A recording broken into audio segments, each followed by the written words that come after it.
जो विद्यालय मेधावी छात्र गठन करिवारे सहयोग रही गठन करिवारे दायित्व रही गठन होउछंती सेही विद्यालय आज विभिन्न समस्या दे गति करुथार मध्य आमे देखिबे पाबु। तेबे एठारे सूचना देवी राज्य स्तरीय गणित मेधावृत्ति परीक्षा रे सरस्वती शिशु विद्या मंदिर बलरामपुर तृतीय श्रेणी छात्र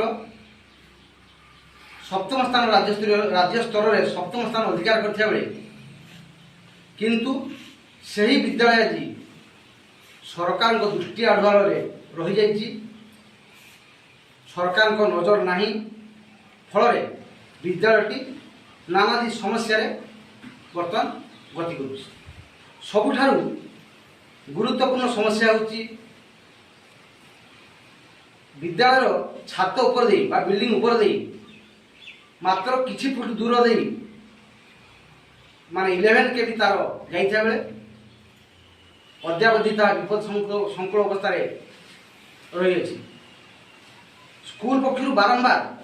विभाग उच्च अधिकारी लिखित अभियोग किंबा स्थानीय सरपंच द्वारा मौखिक हो अद्यावधि विद्यालय एत बड़ स्वार्थ जो थे कि अघटन घटार संभावना अच्छी। कारण विद्यालय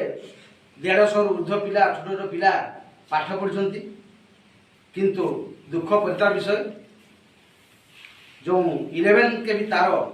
विद्यालय बिल्डिंग उपर दे जाइछि ता निश्चित भविष्य में खराब प्रभाव पकेब अघटन घटाइब से नहीं आशा आशंका मध्य अच्छी विद्यालय कर्तृपक्ष बा गुरुमा गुरुजी। तबे आसतु पचारि बुझा आम सहित अच्छा विद्यालय प्रतिष्ठाता अच्छा विद्यालय प्रधानाचार्य अच्छा गुरुमा अच्छा वास्तव में कौन रही समस्या बिजुड़ी को नहीं एवं अन्य कौन रही समस्या जो विद्यालय राष्ट्र गठन में सहायक होगाक जाऊँगी बा मेधावी छात्र को गढ़ार सहायक होउची से विद्यालय निश्चित समस्या समाधान होगा जरूरी है। गुरुमा बहुत स्वल्प दरमा खटती तथापि किंतु बहुत मेधावी छात्र एठू बाहर तेणु आम मुख्य समस्या रोचे बिजुली समस्या 11 केबल लाइन छात उपर दी जाइए छोट छोट पिलाମାନଙ୍କର केतेले कौन अघटन घटी बारंबार प्रशासन विभाग कर्तृपक्ष जनइला भी आमर एटा एपर्यंत अपसारण होना मु अनुरोध लक्ष्मी विभागीय कर्मचारी तथा प्रशासन शुभदृष्टि दे या स्थानांतरण कले आम चिर उपकृत हबु युक्त ए अंचल पिलाମାନଙ୍କ प्रति कौन विपद रहिबो नाही। एठी बहुत समस्या भीतर गति करते होची विद्यालय भित्तिभूमि साथे सुदृढ़ हेनी समस्या अनेक अछि। रास्ता पाख विद्यालय पुनी सबुठ बड़ समस्या एठी विद्युत समस्या विभागीय कर्तृपक्ष को कहला परे मध्य विद्यालय छात उपर दे जाइथिबा 11 के भी तार ताकू अपसारण करा दे पारिनी मु निजे स्थानीय सरपंच को नहीं व्यक्तिगत भाव में विद्युत विभाग जेई आ जामसुळे जो अच्छा एसडीओ एवं एसडीपीओ बालेश्वर दृष्टि आकर्षण करथिली। आमर वैद्युतिक गणमाध्यम मध्य एटा बहुत थर प्रकाशित होती तेणु यहाँ यदि उठी न दि जाए जदि स्थानांतर न हुए जो छोट छोट पिला माने 2 वर्ष 2.5 वर्ष पिला ये आसुँच केतबे कि अघटन न घटी ता तो कही हेनी। तेणु आशा रखी पुणी थे आवेदन रखी जे विभागीय कर्तृपक्षर दृष्टि आकर्षण हो एवं ए स्थानटी स्थान शिशु मंदिर उपरू ए विद्युत तारटा अपसारण हो ए विद्यालय मध्य अग्रणी शिक्षानुष्ठान माने 2012 मसीहा ठू एजावत विभिन्न सब प्रतियोगिता मानकरे शिशु मंदिर स्तरीय प्रतियोगिता हो बा ब्लॉक स्तरीय 4-5 जन पिला 2019 मसीह 2022 मसीह 2017 मसीह 3 जन पिला ब्लॉक स्तर वृत्ति परीक्षा पाई एवं ए वर्ष 2025-26 शिक्षा वर्ष जो श्री भारती कृष्ण गणित प्रतिभा परीक्षा रे सारा ओडिशा सप्तम स्थान पिला उत्तीर्ण करिछि एवं ब्लॉक स्तरीय खेलकूद प्रतियोगिता आम संकुल स्तर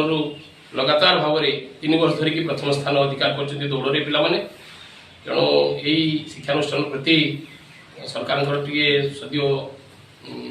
ସଦିଚ୍ଛା ରହୁ ବିଦ୍ୟାଳୟ ପ୍ରତି କୌଣସି ଆର୍ଥିକ ଅନୁଦାନ ହଉ ବା ଯେକୌଣସି ଉପାୟରେ ହଉ କିଛି ଆର୍ଥିକ ଯଦି ଅନୁଦାନ ହେଇପାରିଥାନ୍ତା ବିଦ୍ୟାଳୟ ଭିତ୍ତିଭୂମି ସୁଦୃଢ଼ ହେଇପାରିଥାନ୍ତା। ଶୁଣୁଥିଲେ ବାସ୍ତବରେ ବିଦ୍ୟାଳୟଟି ଯେଉଁ ବିଜୁଳି ତାର ଦ୍ୱାରା ଅଧିକ କ୍ଷତିଗ୍ରସ୍ତ ବା ସମସ୍ୟା ଜର୍ଜରିତ ଅବସ୍ଥାରେ ଅଛି।